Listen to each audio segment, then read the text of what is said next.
The Achilles heel of the sub was the composite cylinder that was the main hull that the people were inside.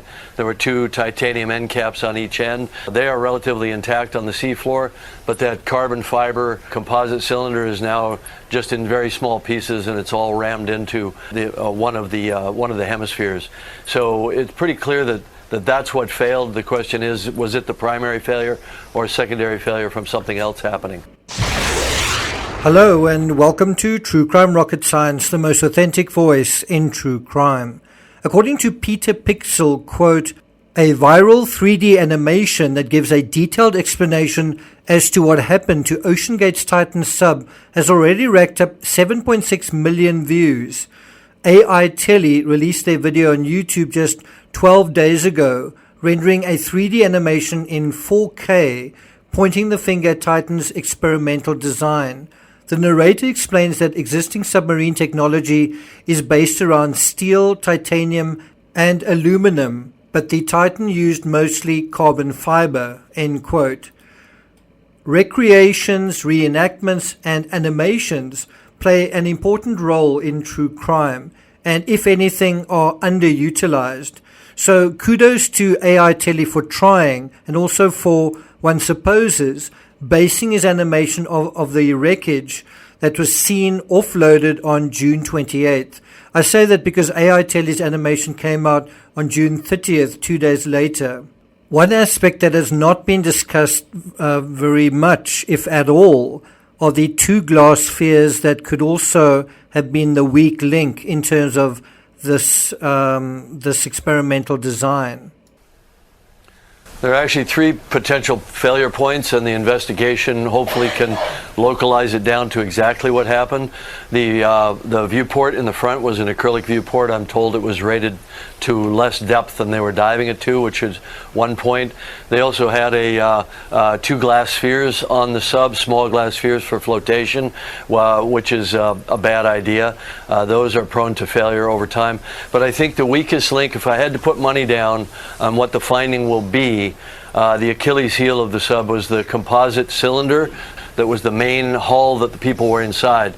In this episode, I'm going to try and take what we know and what we have speculated on further. I'm going to try and advance our knowledge on precisely what happened when the Titan imploded. In other words, taking that animation further and fleshing it out even more than it has already been.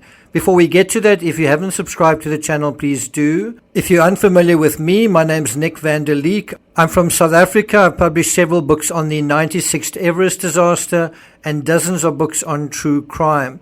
I'll leave a link to my Amazon author page in the description. If you're enjoying this episode, please like, share, leave a comment. You can also hit the thanks button, and let's get started. So the point of this particular episode is to try and extend what we know, and certainly the 3D animation that so many people have watched, and see if we can provide a little bit more information and a little bit more perspective to that situation. So I've got three suggestions. Number one, the carbon fiber cylinder wouldn't deform like a soda can as you see in that animation, but rather it would shatter like glass into pieces. It would really splinter rather than deform. That is how metal would deform, but this is not a metal, so that would break into pieces. Number two, we know that after the vessel imploded, it fragmented, blowing out the acrylic window and blowing apart both hemispheres, the frames, the tail, and the landing gear. And then number three. May I suggest you yield to the experts on this one? I'm not trying to be funny when I say that. I do think we need to look at what James Cameron said in an interview with ABC News. I played it at the beginning of this particular video. And I must say, I heard this last night, and it sort of ran through my mind right throughout the night and throughout the day, and I couldn't actually stop thinking about it.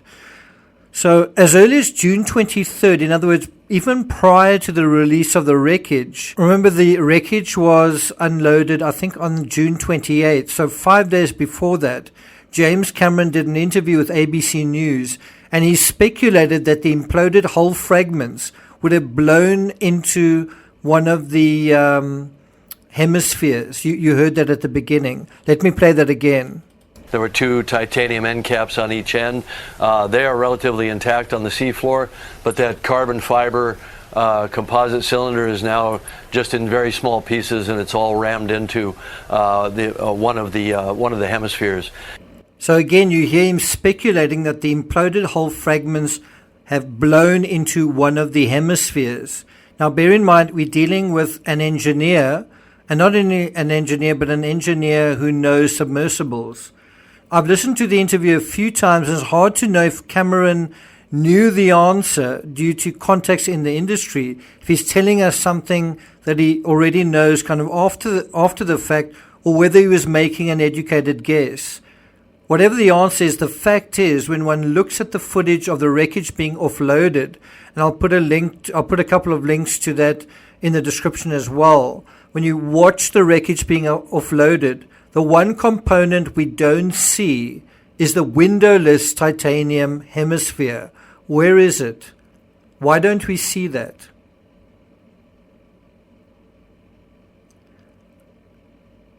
Let me ask that question again. What fragment is clearly missing from these images? And let's go through them one by one. We see the front titanium dome.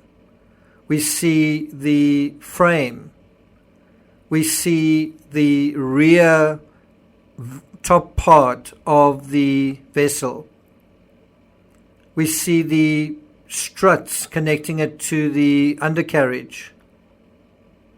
We see the sort of rear wing. And so what's missing? What is missing from these images? Well, it's definitely the windowless titanium hemisphere.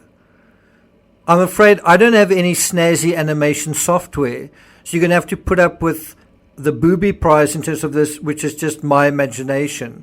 Again, I'm no engineer, but based on James Cameron's scenario, what I see happening in my imagination when I imagine it, I see an implosion of the central cylinder, and the next part is pretty horrific.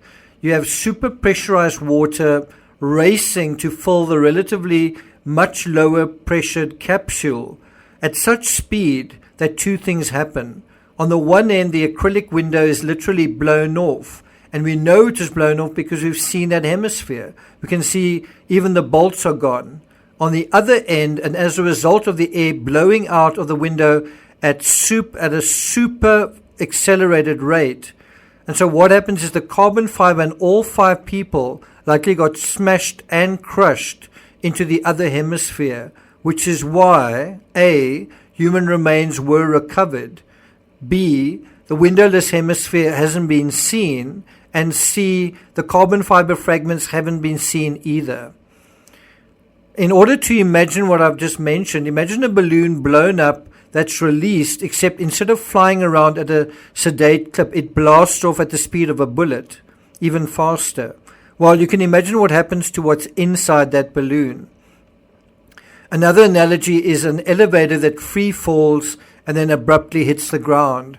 What happens to those inside? Well, they'll be propelled against the ceiling of the elevator. In other words, the windowless titanium hemisphere. Does that make sense? I think you'll agree that the 3D animation from AI Tele doesn't quite tell the story of that implosion in a way that's exactly accurate. It begins to tell that story. I think the end of that story is the windowless titanium hemisphere. Thank you for listening, and I'll see you guys next time.